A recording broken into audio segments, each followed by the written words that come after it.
Section 96 of the Companies Act 2013 deals with annual journal meeting. It says that every company, with the exception of the one-person company, is required to hold an annual journal meeting.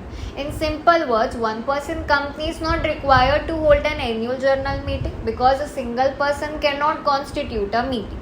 Here I have divided the annual journal meeting into 3 points, where the first point says that every year the company has to conduct one AGM. Second point says that the gap between two AGMs shall be 15 months, and if the company is newly incorporated, then the annual journal meeting shall be conducted within 9 months from the end of its financial year, and thereafter 6 months from the end of its financial year. That is, the first AGM has to be conducted within 9 months and the other AGMs has to be conducted within 6 months from the end of its financial year. Other key points that we have to remember here is that the first AGM is conducted as aforesaid, that is within the 9 months. Then no other AGM is required to be held in the year of its incorporation.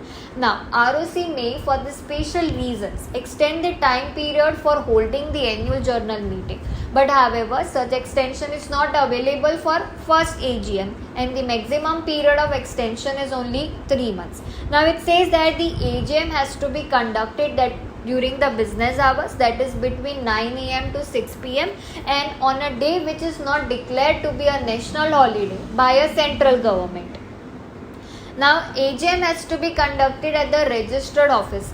Now it can be conducted at some other place, but such other place has to be within the same city, town or village where the registered office of the company is situated.